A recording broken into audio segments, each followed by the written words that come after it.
Hello, we are live. I'm wondering who can see this. I'm so excited. We're going to get started with Will's session, but we have a few things to get started with first. Welcome to the Phys Ed Summit. It's hosted by SUBLIMNAL. My name is Sarah Wood, and I'll be your moderator this evening, and I have a little friend with me, if you can see her. She's being a real sweetie today.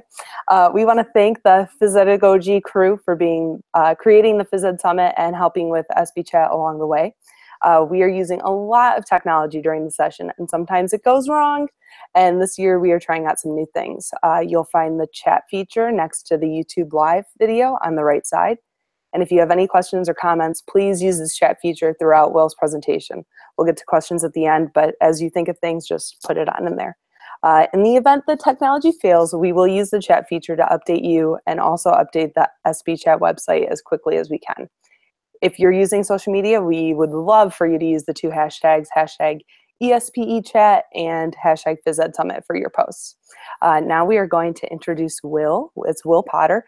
He's going to be talking about crossing the core and how to bring in cross-curricular activities to your PE classes. He is teaching in the San Francisco Bay Area. He teaches pre-K through 5. And he's been teaching since 2002. So right about now, I am going to switch it on over to Will, and I think we are good to go. Yeah. All right. Hey, Will. Yeah.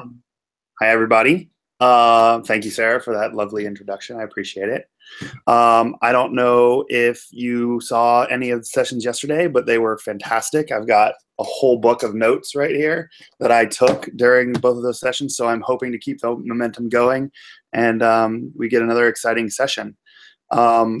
With that in mind, I'm going to go ahead and just start my shared screen, and we're going to get started.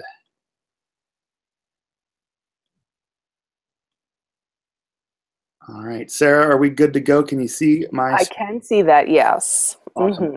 Look at that. All right. So this session is called Crossing the Core and How to Develop a Cross-Curricular PE Program. Let me start by saying that this session is designed to give you some ideas that you can add to your already strong standards-based physical education program. These ideas will strengthen and reinforce what's being taught in the classroom, but it can't replace your PE curriculum. Cross-curricular design can be tricky to implement, especially tricky to implement effectively, but I hope that by the end of this session, you will come away with the knowledge and insight needed to add cross-curricular topics to your PE program. So I want to get started with a little bit about me. I am a Bay Area native, and I grew up in the San Mateo County, just south of San Francisco. I spent my youth playing sports, but in high school, I settled on basketball as my major sport. The one thing that I loved more than anything else was basketball. I continued playing basketball in college, but primarily put myself through school working at a video store. And it was at the video store that I first met my very first PE mentor. His name was Glenn Lee. He was a teacher at a private school called Nueva. For whatever reason, he saw this 20-year-old, 21-year-old. He saw the potential in this 21-year-old and decided that he would give me a job working with him at the Nueva school. So after 3 years at Nueva, I was ready to head out on my own, thanks to Glenn and his support. And I got a job working at a small, progressive private school on the peninsula in Belmont called Serendipity. I love it. I've been there since 2005, so I'm coming up on my 13th year there. It's basically become a second home to me, and the students and families there are not just the people I teach or the people I work with every day. They become a community and a family. Also, for those of you who don't already know, I am a Superman superfan since birth.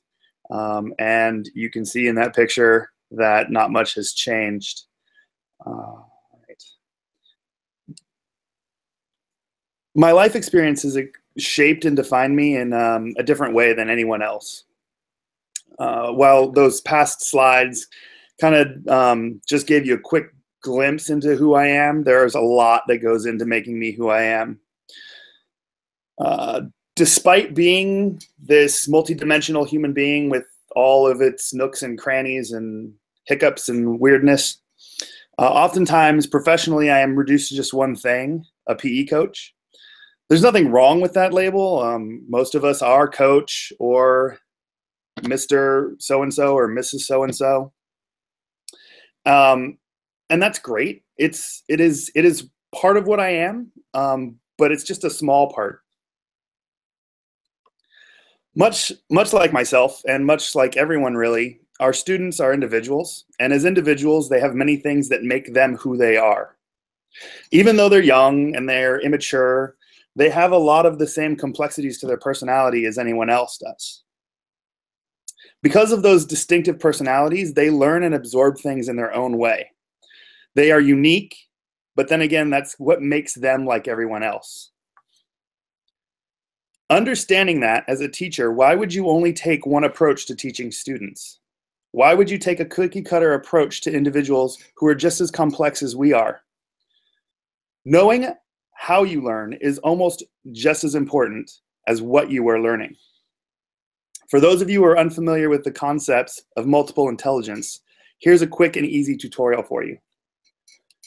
Interpersonal, or the people smart people, are the people with the ability to understand and interact effectively with others.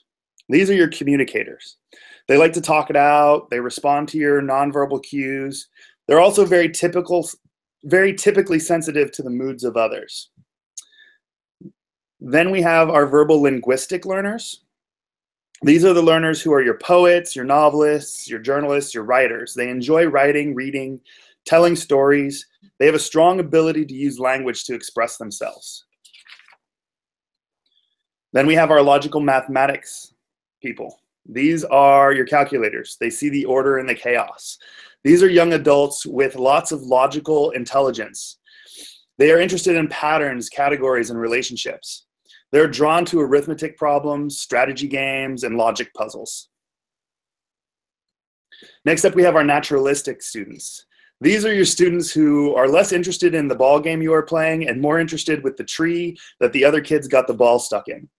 They like to collect roly-polies, watch the salamanders move, or just chase the squirrels around the playground.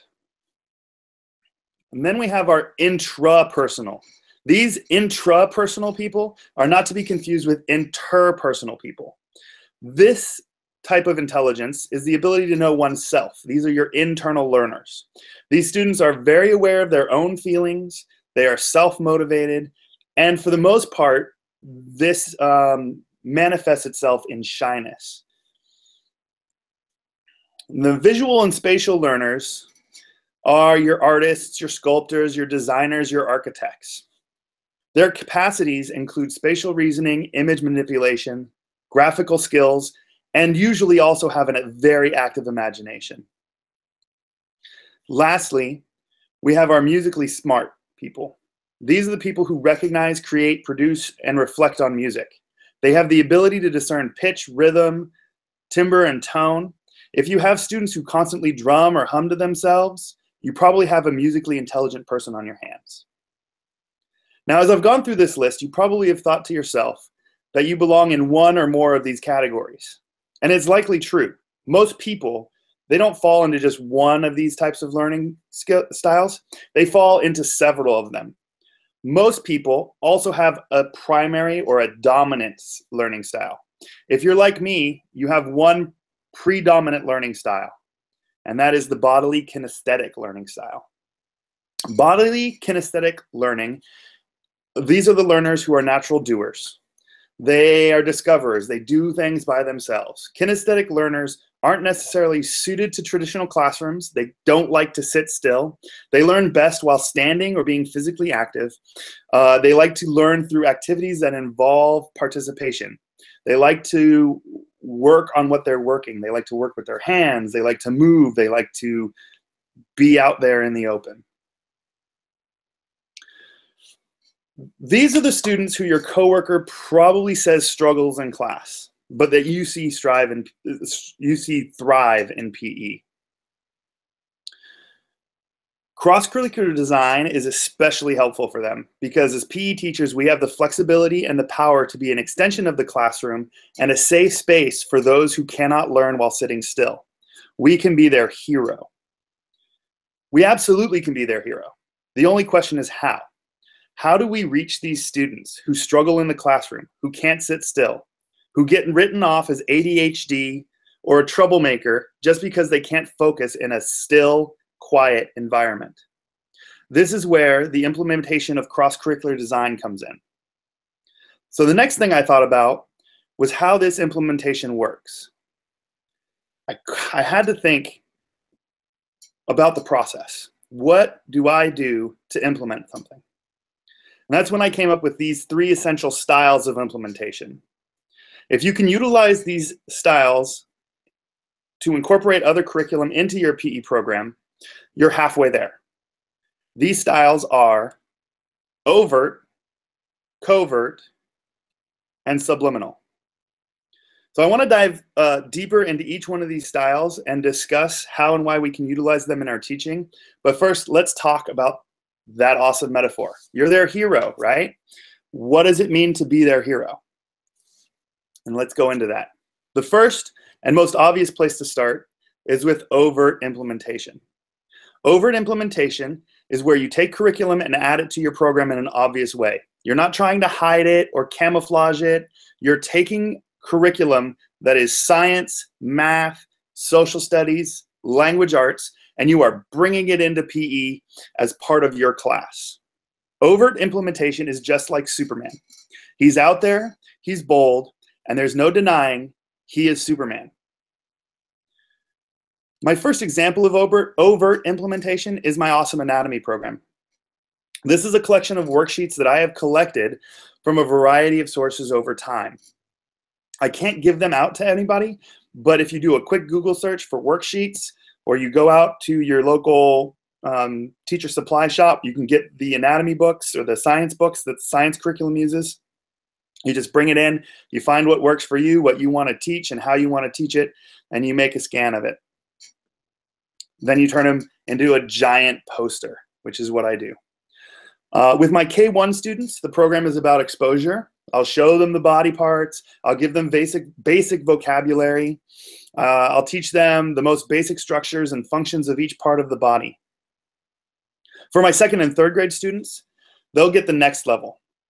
They'll learn more scientific terms and take a deeper and more complex look at the structure and function model of the body. By the time Awesome Anatomy hits my 4th and 5th grade students, they're prepared to do all of it on their own. They're given portfolios, and every week they get a new worksheet that matches the posters they've seen for years. These portfolios are completed in 5 minutes per class, and it teaches everything they would possibly need to know about their body. These portfolios also contain annual goal-setting achievements and other class projects that they've been completing in PE during the whole year. Not only does this become a great assessment tool, but it's also a reference guide as they continue on their journey into middle school. Speaking of portfolios, another thing my students track is heart rate. Teaching students to monitor their heart rate the old-fashioned way is a great way to incorporate math skills into your PE program. If a student takes his or her heart rate for 6 seconds, then they must multiply by 10 to find their beats per minute. You can mix it up. You can have them do different times, like the 10-second method.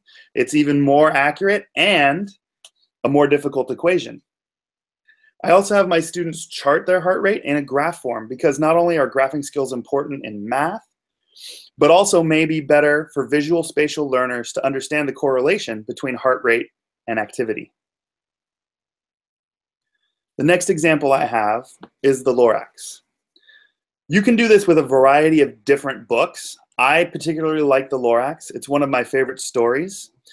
I stole the idea of reading the Lorax and playing a game around it from an outdoor ed trip I took years ago. We were stuck in the rain and we all huddled under a tree, and the naturalist read us the Lorax story. And then later when the sun came out, we talked about it and we played a game that I created that reminded me of the story. So the Lorax is the classic Dr. Seuss story about protecting the environment, which your naturalistic learners will totally love. Reading the story to your students and then playing a game revolving the story is a great way to incorporate those language arts skills into your curriculum. The Lorax is basically the same game, Builders and Bulldozers, many of you are familiar with, where half the group is knocking over the cones and half the group is picking up the cones. The group that is picking up the cones has to do a burpee and shout gazump, like they're popping out of the stump, which if you've read the story, you know that's important. But the Loraxes are trying to pick up the cones, and the Oncelers are trying to knock it over. And every round, we talk a little bit about the humming fish, how they can't hum with gills all gummed, and the Swami swans can't sing when they've got smog in their throats. And of course, there's the brown barbaloots who have the crummies and gas in their tummies. So by the end of the activity, the students who are not really great listeners will have gained full comprehension of the story, despite not being able to sit and listen to the story. Now, if you're worried about MVPA and you don't want to lose the moderate to vigorous physical activity time, just simply ask your teacher to read the story to the students before they come to class. Or if you really want to be a rock star, take some time. It takes about 20 minutes to read. Take a prep time and go into that classroom and read to the kids. Another example of overt implementation is the Scrabble or Mad Libs relays. These are just simple relays, but instead of going and grabbing this or grabbing that or just getting to the cone and back, you're going to do something to incorporate language arts into your PE program. The Scrabble relay is a great spelling skill. You can give extra points for health-related fitness words, or even ask the classroom teacher for their spelling list that week. The first team that spells their words wins, or spells your words first wins. I use these tennis balls. I found at a conference a few years ago, but you can literally just make little mini Scrabble tiles or square strips of paper with letters on them, put them into a bucket, you're good to go. The Mad Libs relay is essentially the same as the Scrabble relay, but when a player reaches the other end, they're filling out a Mad Libs. So for those of you not familiar with Mad Libs, it's the zany, crazy game where you fill out a bunch of blanks, and the blanks are parts of speech. So proper noun, noun, verb, adjective, things like that. So when you fill it out, you don't know what the story is. You're just putting in these parts of speech that you believe they are. And then at the end of the relay, after all the sheets are filled out, you get to read the silly story with the blanks filled in. And believe it or not, half the time your children are laughing on the ground, bellies hurt, because they picked words that were funny in themselves, but also don't fit the story at all, which makes it even better. The next one I'm going to talk about is my fitness Sudoku board. This is a giant Sudoku board. It's just what it sounds like. The numbers 1 to 9. You can do smaller versions, 1 to 4, whatever your class fits. Great. The students work as a team. It's a great team builder to complete the Sudoku puzzle. In order to place or move a number, there's an exercise on the back. And the exercise has to be done the number of times as the number on the front. So if you get a 6 and burpees, you have to do 6 burpees before that 6 can be placed or moved. I always tell them that you can't move it too. You can't place it and then just hold on to it. You have to move it. Okay. Like I said, this activity is just what it sounds like. It is a giant Sudoku board where students complete the challenge of a Sudoku puzzle while also doing the physical activity. I stole this concept from my 4th grade teacher who was already doing it in a very flat standard way. All I did was take her idea and add an exercise to each card. And that was plain and simple the best way to do it.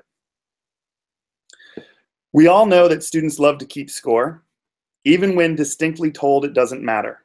You always have students who want to keep track of it, so why not embrace it and turn it into a positive?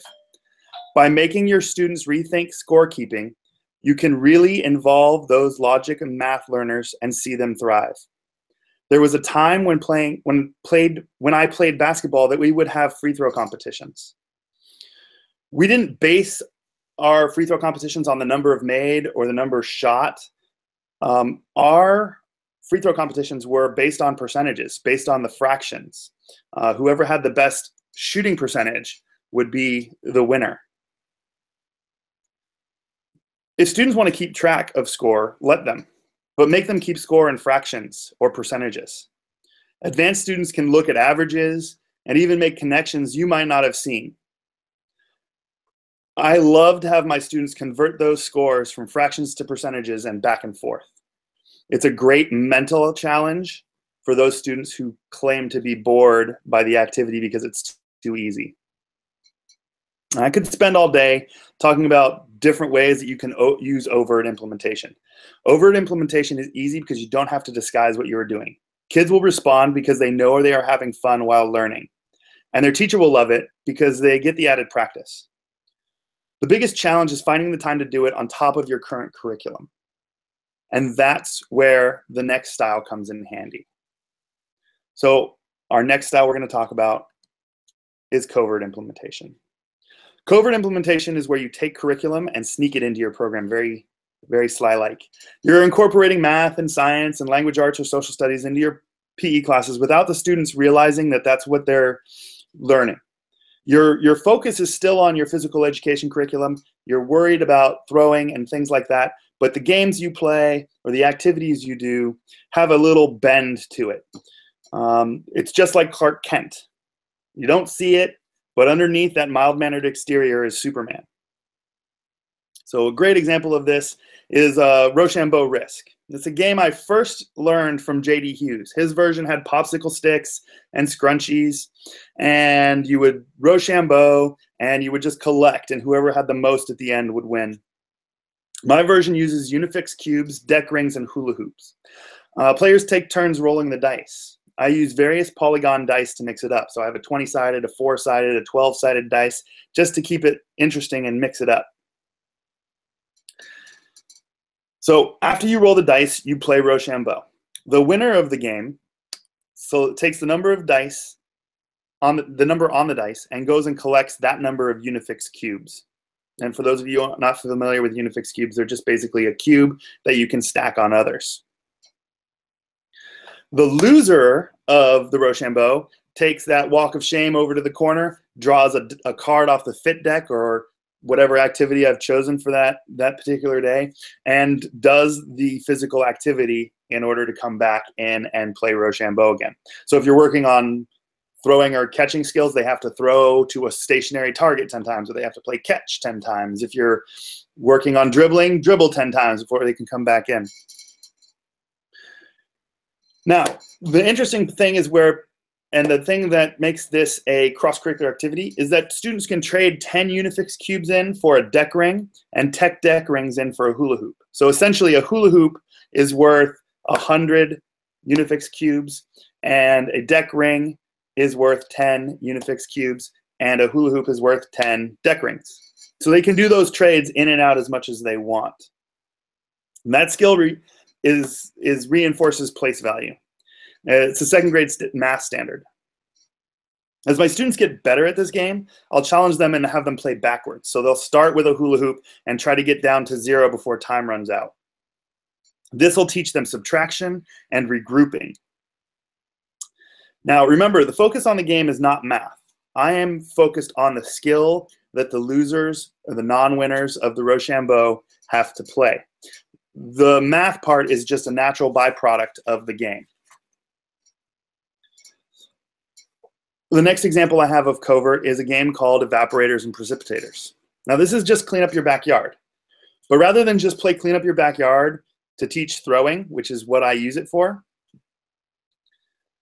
I use it to give students vocabulary needed for the water cycle. Okay? So while they're playing the game, I use terms like evaporators and precipitators. The evaporators are trying to throw the water molecule into the air, and the precipitators are trying to throw the water molecule back to the earth. You talk about collection and condensation as well, and you get a whole lesson on the water cycle. As my students get advanced or have played this a couple of times, I start to make the teams unfair, and then we talk about drought and flooding. These are just simple terminology that I use during the game. I don't really go into the concepts of them. I just put the vocabulary out there. And because I use the terminology around the water cycle, when the teacher goes to teach the water cycle, the students have already learned about both.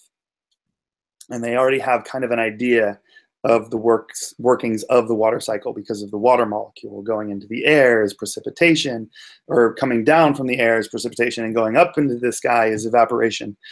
So they have a nice little base to build on. The next thing I'm going to show you is another math game. This is the hockey shooting range. It's a simple task where students work to earn points by shooting in different goals. You can, of course, do this with soccer or basketball, but this example I'm going to show is hockey. A goal on the ground is worth 1 point. A low hoop goal is worth 2 points. A slightly higher hoop goal is a medium goal, or 3 points, and a tall goal is worth 4 points. Pretty simple, standard scoring way there. Where it gets interesting is I set up these distance markers, and these are the multipliers. So if you hit a goal or get a goal in front of the first line, it's standard points, 1, 2, 3, or 4. If you hit it behind that first line, it's a 2 times multiplier. So that second line becomes, that 1 becomes a 2, the 2 becomes a 4, the 3 becomes a 6, and the 5 becomes a 10. The next line back, that's a 5 times multiplier. And then behind the third line is a 10 times multiplier. This game is a great differentiation tool for shooting, because the stronger players will try to shoot into the goals from further away and higher. And the weaker shooters will take that time and move on up and work on their skills. Most of the times, my weaker shooters end up winning because they jump ahead and hit more shots at the beginning. But the multiplier can quickly add up. So a player who shoots 5 1-point goals will also end up being suddenly behind when that really skilled player hits a 3-pointer from the 5 times multiplier, and all of a sudden they have 15 points. Again, I am focused on the skill I am teaching, but now I'm focused on the skill I am teaching, but now my students also have an added focus, and it's learning their times tables. And you can see I even give them whiteboards as scratch paper if they need it. I have not gotten brave enough or confident enough to give them calculators. I would prefer they did the math on their own. But if I had a class of younger students I did this with, I probably would throw them calculators and teach them a little bit of how to use the calculators. So the next game is Penguin in the Pot. It's another math skills game. This is a game I learned in Cal Poly many, many years ago. Chris and Okura demonstrated it, and players just simply try to shoot a penguin into a bucket from a spot. If they made it in, they get to keep the spot. The more shots you made, the more spots you could gather. The team with the most spots won. I went back home and I was like, I love this game. I'm totally going to do this. The only spots I had were numbered poly spots. So I used those, and I told my students the spots were worth that number on the number of points the spot was worth was on the spot.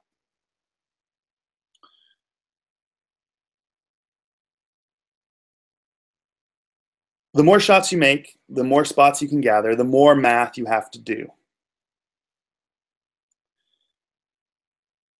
I've also done it with Scrabble tiles. Again, I printed giant Scrabble tiles. I laid out the letters, and the students would shoot, and if they got it, they got to keep the letter. And then it was about how many words can you make. So it went from being a math activity to being a vocabulary language arts activity. My next idea for this, and I'm still kind of working on exactly what size to make them, is to do all 50 states. And we can do it either the team with the most states wins, or in an election year like we just had, I can throw in electoral college and throw some electoral college information into there. So you can see which states matter the most. It might not be the biggest state. It could be the most populated state in the case of Alaska. The next activity I'm going to show or talk about is storybook yoga. This is pretty simple. I usually do this at the end of a yoga unit. At the end of my yoga unit, I'll hand my students a book. It could be a book they've read in class, and I've chopped it up for the older students, so each student gets a chapter or two. I could just pick a storybook that I have laying around. It could be something like the Lorax, or it could be something as simple as Beauty and the Beast, or any kind of fairy tale. Now, the students work cooperatively as a team in groups of 3 or 4 to create a yoga routine that spotlights specific events in the story or text. I give them a storyboard worksheet to help them design their routine. The storyboard has to include a drawing or stick figure of the yoga pose, as well as a written description of the pose and how it relates to the story. The students will then practice their routine until it can be smoothly performed for the entire class. It's also a performance piece.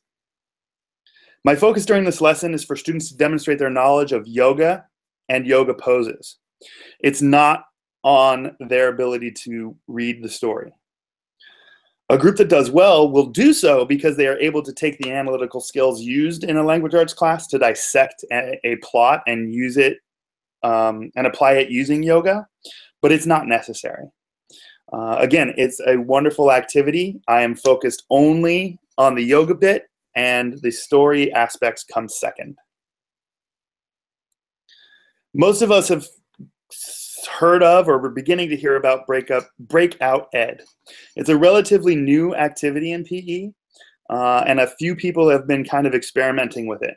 I have tried a couple of different breakout ed games, but the one I like the best is called Code Breakers. I have 4 teams with 4 different locked boxes. The locks we use are these alphabetical locks.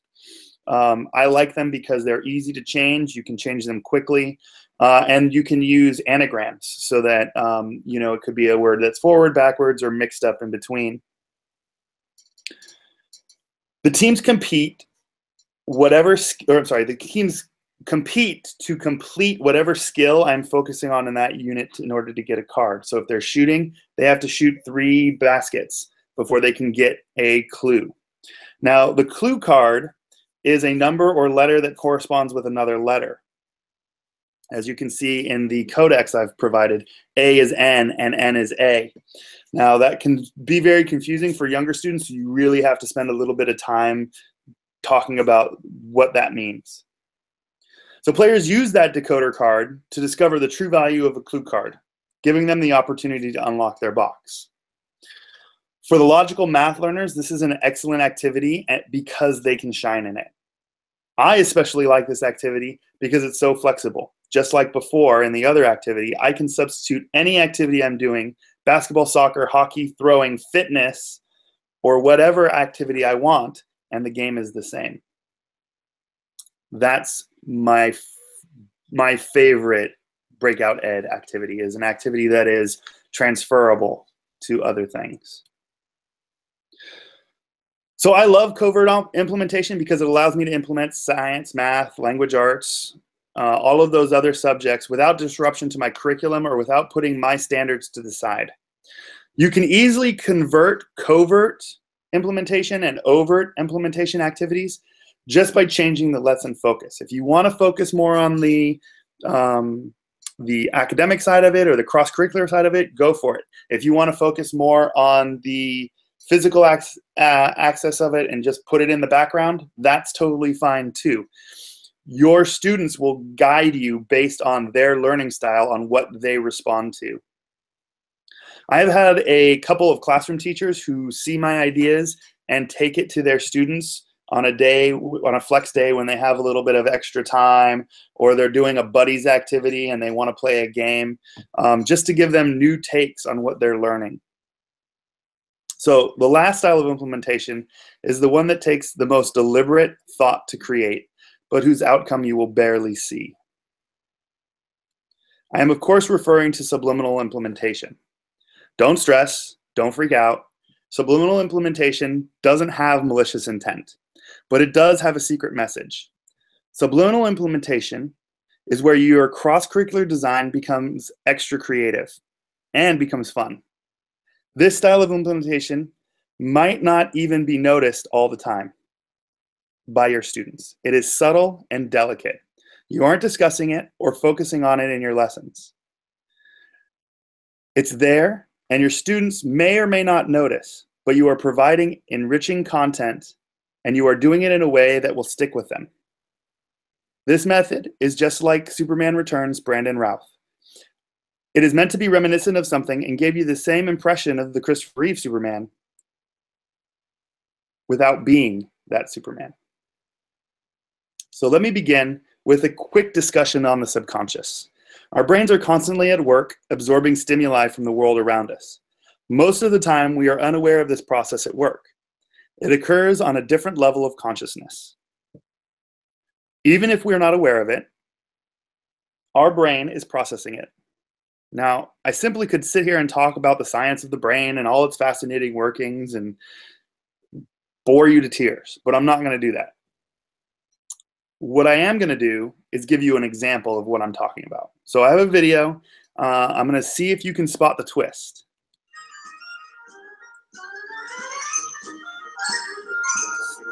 Here goes.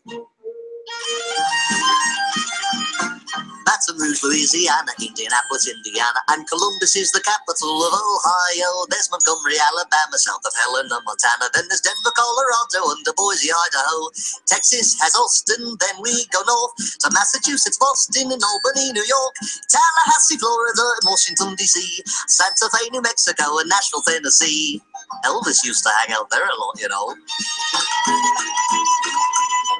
Trenton's in New Jersey, north of Jefferson, Missouri. You got Richmond in Virginia, South Dakota has Pierre. Harrisburg's in Pennsylvania, and Augusta's up in Maine. And here is Providence, Rhode Island, next to Dover, Delaware. Concord, New Hampshire, just a quick jaunt to Montpelier, which is up in Vermont. Hartford in Connecticut, so pretty in the fall. And Kansas has Topeka, Minnesota has St. Paul.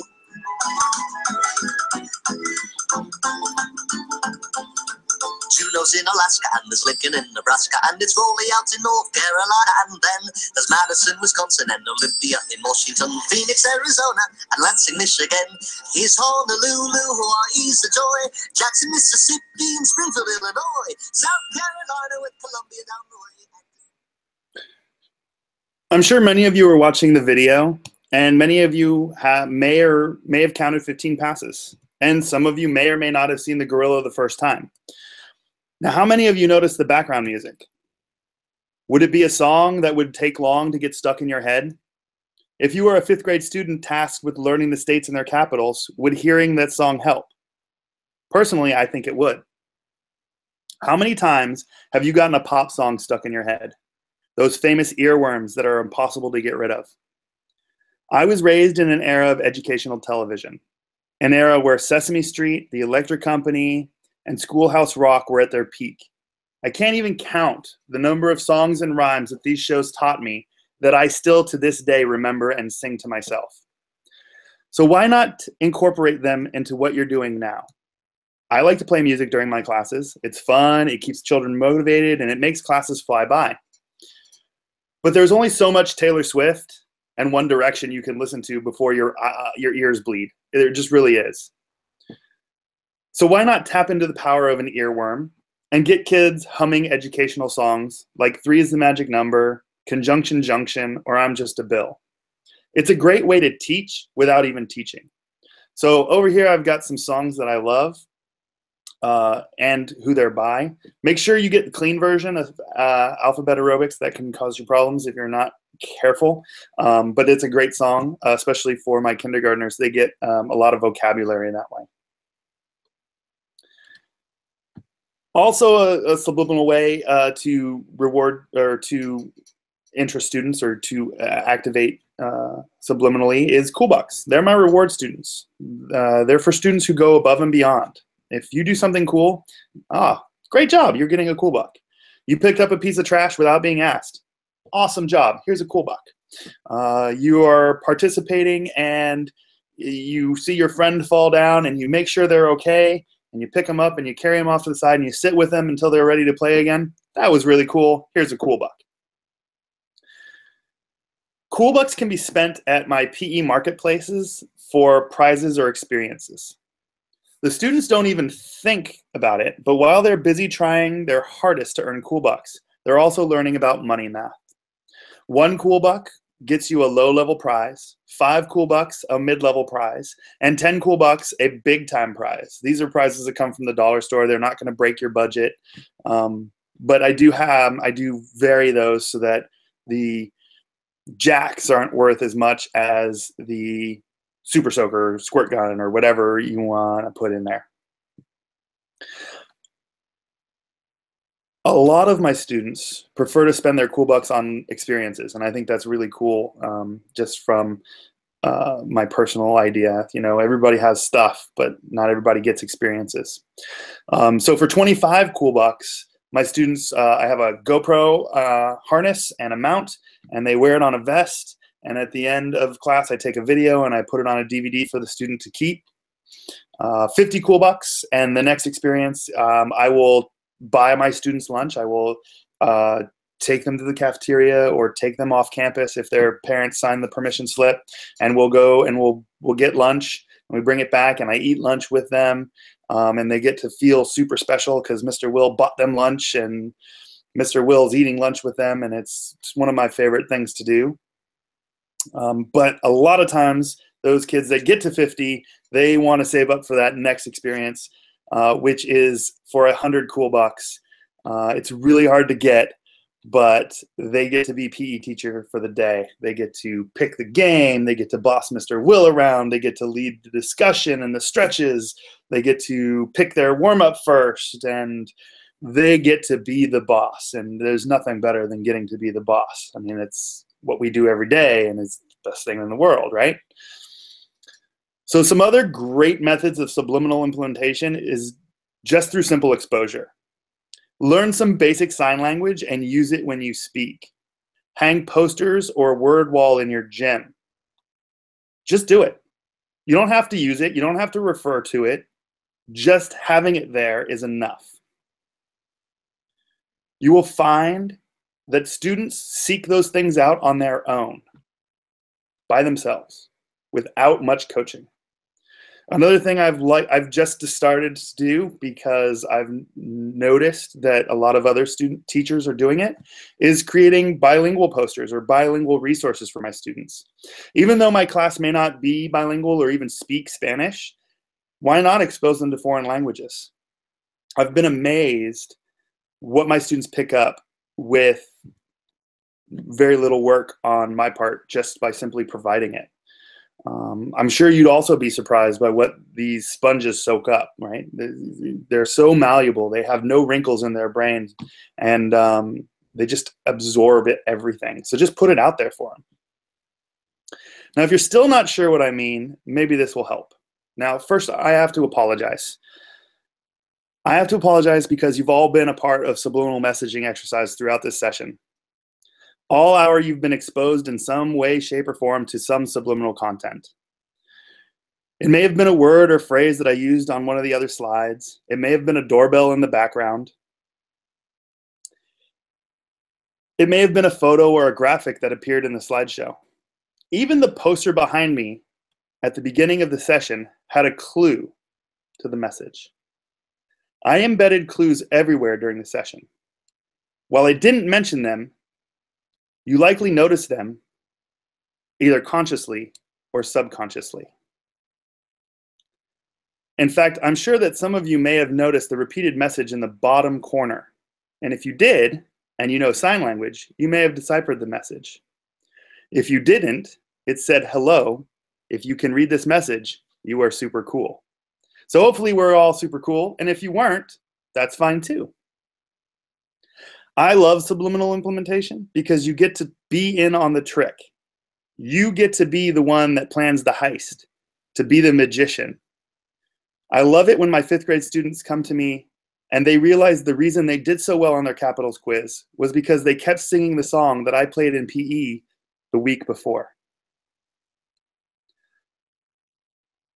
So those are the 3 styles for implementing cross-curricular content into your program. Of course, if you're looking for content to implement, I can't really help you. Your best resource if you're looking for what to implement is your colleagues, the classroom teachers in your school or district. They're the real experts at their curriculum. They are your best guide if you are looking for ideas on what to add to your curriculum. I encourage all of you to meet with them and ask them one question. What are you learning in your classes? That one simple question will open up doors for you and give you more ideas than you could possibly learn. Not only will it give you more ideas, but it'll give you more ideas than even I could give you. Every year, I go to my classroom's teachers and I ask them, what are you learning?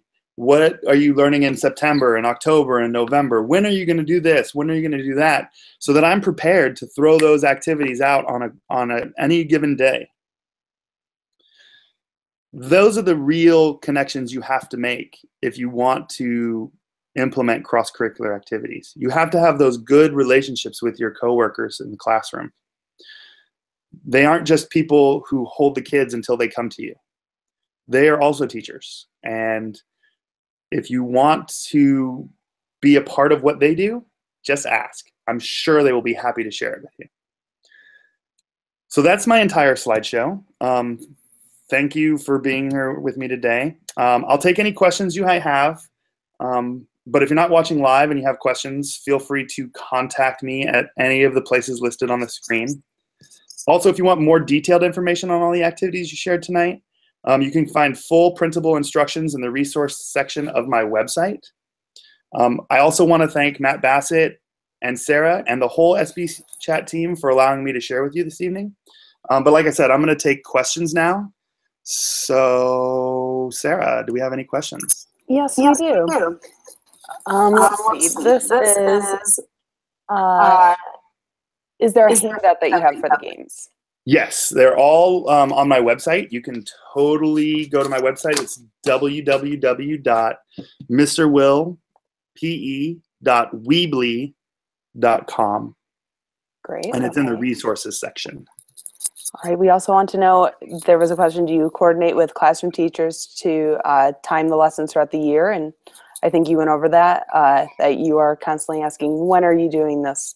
How can I get this into my class? Exactly. A lot of times I ask them when they're doing an activity that I've already done before, just so I know when to time it. If I'm adding something new, I might even ask, what have you been working on? It could be something that they've done in the past that I can bring back and reinforce.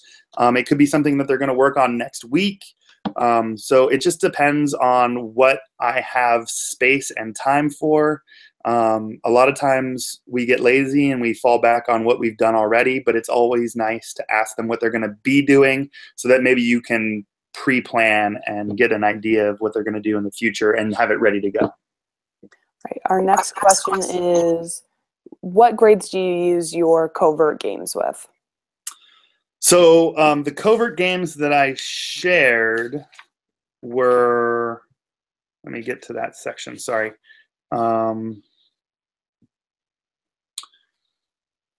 Like Penguin in the Pot is a kindergarten first grade level game. The hockey shooting range, 3rd, 4th, and 5th, they kind of have to know multiplication. They can use tally marks at a younger age, but I probably wouldn't do it for younger than 2nd. Evaporators and precipitators, again, I can do it as low as kindergarten or as old as 5th grade. It just depends on how heavily I want to focus on the vocabulary and the science behind it versus the game. So it's a throwing game, clean up your backyard, that I usually do with kindergartners. But if I bring it out with the 5th graders, I'm going to probably focus more on the science, and that's going to probably make it more of an overt game. Storybook yoga, I will do that with any kids that can draw or write, so 2nd grade and up. In kindergarten and 1st, I kind of maybe will read them the story or give them a page, or sometimes just let them make up their own story.